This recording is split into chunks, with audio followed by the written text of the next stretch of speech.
नमस्कार दोस्तों। कोविड जैसी भीषण महामारी में काम करने वाले हमारे तमाम कोविड लैब टेक्नीशियन साथियों को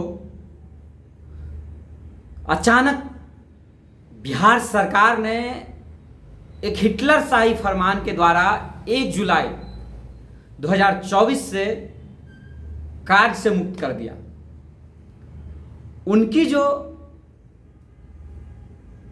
सरकार का पूर्व आदेश था एक्सटेंशन का, जो पिछले 4 सालों से लगातार एक्सटेंशन मिलता आ रहा था, अचानक से 1 जुलाई को उस पर रोक लगा दी गई और एक ही झटके में सभी लोगों को बेरोजगार कर दिया गया।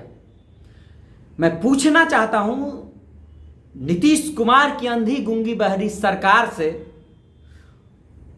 और अंधे गूंगे बहरे स्वास्थ्य मंत्री से कि आखिर क्या कारण है कि आप एक ओर नौकरी देने की बात करते हैं, लंबी लंबी डिंग हाँक रहे हैं कि मैंने ये कर दिया, स्वास्थ्य विभाग में ये कर दिया, हमारा वो काम अधूरा था हमने पूरा कर दिया। आज पिछले 4-5 सालों से नियुक्ति की बात आप कर रहे हैं, एक भी नियुक्ति पूरा नहीं हुआ, आज तक विज्ञापन प्रकाशित नहीं किया आपने। और जो लोग बेरोजगारी का दंश झेल रहे लैब टेक्नीशियन, जब कोविड जैसे महामारी के समय आगे बढ़कर मरीजों की सेवा करने की ठानी और अपनी योग्यता से अस्पतालों में कोविड जैसे भीषण महामारी में जांच करने का जिम्मा उठाया, जिस समय लोग एक दूसरे को छूने से डरते थे, उस समय जब उन्होंने अपनी जवाबदेही को समझते हुए आम आवाम के बेहतर स्वास्थ्य के लिए अपनी जान तक कुर्बान कर दी कई साथियों ने, उन लोगों को अचानक एक झटके में बेरोजगार कर देना कहीं से न्यायोचित नहीं है। मैं पूछना चाहता हूं माननीय स्वास्थ्य मंत्री मंगल पांडे जी से कि आखिर नए नए कंपनियों को आपने जो ठेका दे रखा है, स्वास्थ्य विभाग को गिरवी बन रखने की जो आपकी ये योजना है, आखिर ये कब तक चलेगी? कौन है ये उर्मिला कंपनी के मालिक? कौन है इसके डायरेक्टर? और इस तरह के तमाम जो कंपनी है जो मेडिकल कॉलेजों में, जिला अस्पतालों में जो मानव बल की व्यवस्था कर रही है, आखिर कौन है इसके पीछे? इसके द्वारा किस किस को कमीशन जाता है? क्या यह सच नहीं है कि इसमें स्वास्थ्य विभाग के बड़े बड़े पदाधिकारी से लेकर आप जैसे मंत्री तक इसमें संलिप्त हैं? मैं पूछना चाहता हूं माननीय स्वास्थ्य मंत्री जी, इस पर आप अपनी बात रखिए। जब तक मेरा सरकार से यह डिमांड है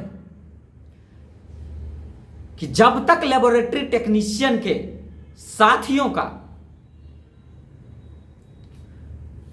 नियमित नियुक्ति हेतु विज्ञापन नहीं प्रकाशित की जाती है, तब तक इन लोगों का एक्सटेंशन मिलना चाहिए। साथ ही साथ जिन लोगों का एज एक्सपायर्ड हो चुका है, कई ऐसे लोग हैं जो नियमित नियुक्ति में फॉर्म अप्लाई नहीं कर सकते हैं, ऐसे सभी सिलेक्टेड लोगों को 60 साल तक के लिए एक्सटेंशन दिया जाए। जिस तरह से एनएचएम में 60 साल तक की एक्सटेंशन दी जाती है, 60 साल तक के लिए उनकी नियुक्ति की जाती है, मेरा रिक्वेस्ट है बिहार सरकार से, माननीय मुख्यमंत्री जी से, माननीय उप मुख्यमंत्री जी से, कि इस पर संज्ञान लेते हुए तमाम लैब टेक्नीशियन साथियों के भविष्य को ध्यान में रखते हुए एनएचएम के नियम के दायरे में लाकर उन लोगों को एक्सटेंशन दिया जाए। और जो लोग नियमित नियुक्ति में फॉर्म भरने के लिए एलिजिबल नहीं है, उनका एज बहुत ज्यादा हो चुका है, ऐसे सभी लोगों को 60 साल तक की एक्सटेंशन दिया जाए। साथ ही साथ मेरा यह डिमांड है सरकार से कि जो नियुक्ति लेबोरेटरी टेक्नीशियन की हो, ओटी असिस्टेंट की हो या ड्रेसर की हो, या कोई भी नियुक्ति हो जो लंबित है, जिस पर सरकार लगातार कह रही है कि हम विज्ञापन दे रहे हैं, हम नौकरी का पिटारा खोल रहे हैं, तो मेरा डिमांड है सरकार से कि यथाशीघ्र विज्ञापन की प्रक्रिया शुरू करें। सिर्फ नए नए समाचार पत्रों में बड़ी बड़ी हेडलाइन बना करके रोज नए नए न्यूज समाचार पत्रों में प्रकाशित करवाने से विकास धरातल पर नहीं होगा। आप सभी लैब टेक्नीशियन के साथ इस बात पर गौर जरूर करिएगा, या अंधी बहरी गूंगी सरकार को आंख दिखाना ही पड़ेगा, सरकार के नेताओं को उसकी औकात दिखानी ही पड़ेगी। इस बात को दिमाग में रख करके हम लोगों को आगे बढ़ना पड़ेगा।